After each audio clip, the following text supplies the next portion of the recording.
Hello friends, welcome to another video on Tutorials Point with me, Richa. Well, today under the customer service module, we will talk about leadership in customer service. Well, let's see what is there for us on the agenda. We'll talk about what leadership is all about, knowledge of yourself, formal and informal leaders, persuasive versus positional leader, characteristics of excellent leaders, creation of a customer service culture, leadership without position, and your boss is your customers too. Well, let's immediately start on this particular module. So friends, what is leadership? They say that a leader is not always born. A person who really wants to lead has that skill of leadership. Why are we talking about leadership in customer service? The reason being that if you are leading your team of employees who are actually going to be facing the customers, you need to be a good leader for them. You should not be a manager but a leader. There is a lot of difference between these two. So let's look at leadership. When you are a leader, it's easy to say that you value great customer service. But how do you get this message to actually stick with your employees to the point that they actually translate it into their great customer service? Behaviors that will make a difference to your customers.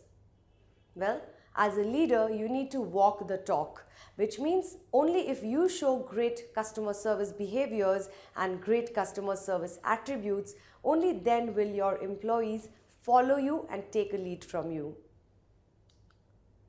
So it's important to understand about yourself, and understanding yourself, your strengths, your weaknesses is very important as a leader. So we have something which is known as VITALS. Now VITALS is an acronym which stands for, V stands for values. As a leader, what are your principles and values which really guide you towards your destination or your end point?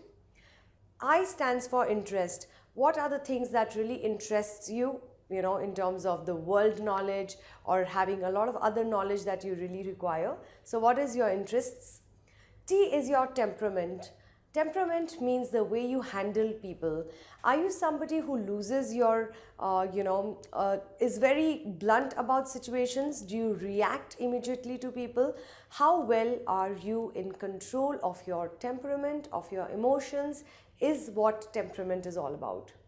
Well, A stands for around the clock activities.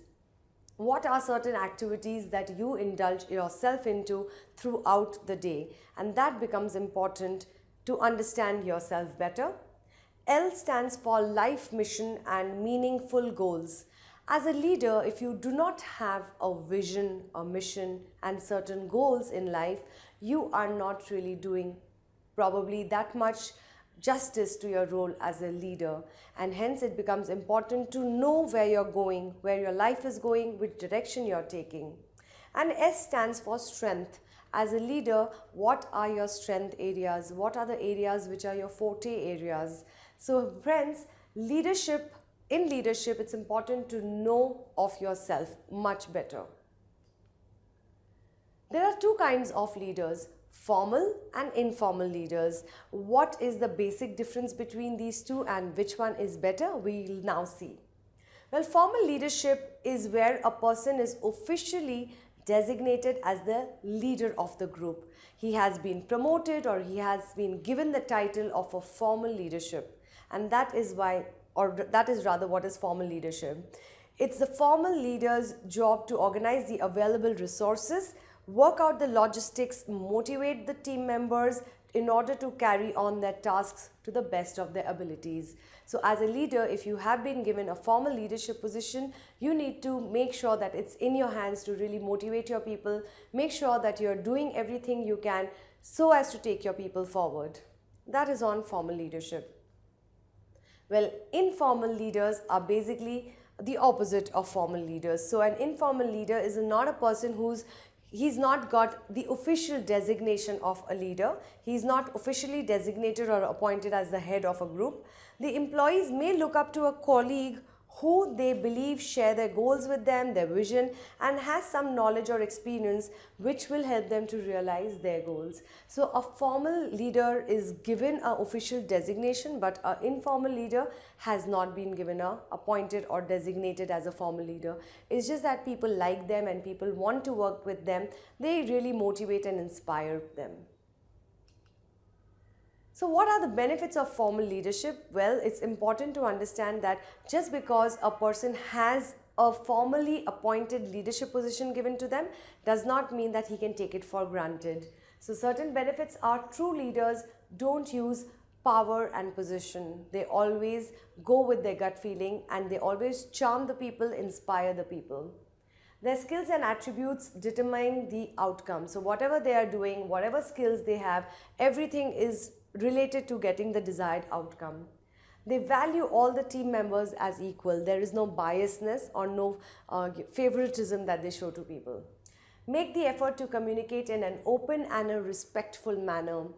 You will hardly ever find formal leaders, or rather people who make that kind of efforts and try to put people down. They're very open and respect in their manners. They convince, not impose. They will not try to impose their decisions on you, but they will try to convince you in their own way.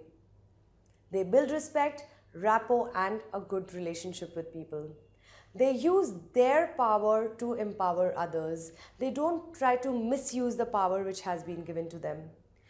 Well, for them, communication is being about open, honest, and comes from a place of some kind of a different thing that they want to do. So basically what we are really saying is a leader has to believe in themselves. Influence with or without formal authority and control over resources is what they have. So they will definitely try and have a lot of control over their resources. They have highly emotional intelligence. These kind of leaders, you will never see them lose their cool or lose their patience. They are in control of their emotions. They have better team cohesion, improves the organization and the outcomes. Well, with certain leaders like this, definitely the outcome is going to be great. Characteristics of excellent leaders. Well, if you are trying to give a great customer service, you need to ensure that a leader is a dealer in hope, and hence you have to be self-managing. You need to act strategically, being an effective communicator, being accountable and responsible, setting clear goals and persisting in achieving those goals, having a vision for the future, managing complexity, fostering creativity and innovation with your team members, trying to make them think out of the box, team building and promoting teamwork, creating lasting relationship. Well friends, these are all characteristics of an excellent leader who really want to foster a culture of customer service. If a leader does all of these 10 points, definitely the people will be encharged, really inspired and motivated to give a great customer service experience.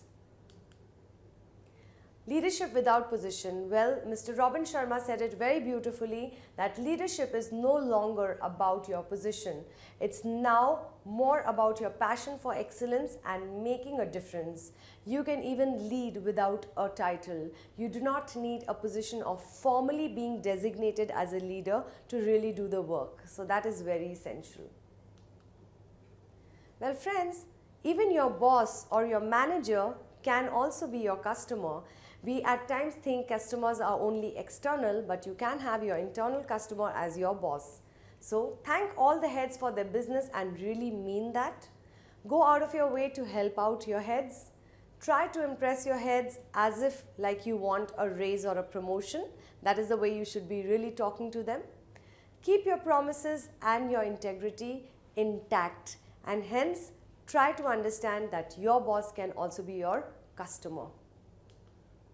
Well friends, that brings us to the end of this particular chapter on leadership in customer service. Well, to conclude, I would like to add, if this is an inverted pyramid, your customers really stand at the top of the pyramid. So they are your highest priority, followed by your frontline employees who are facing the customers, followed by your frontline leaders who's managing all the frontline employees, followed by the middle manager who is after the frontliners. And then your senior leader really comes towards the end of the pyramid. Well, your customers are your priority, your leaders are not, but they motivate and inspire the employees to give a good customer service experience. Well, I do hope you have enjoyed listening to this particular module as much as I've enjoyed teaching it to you. Keep watching, more videos coming your way. Thank you so much. Tutorialspoint.com. Simply easy learning.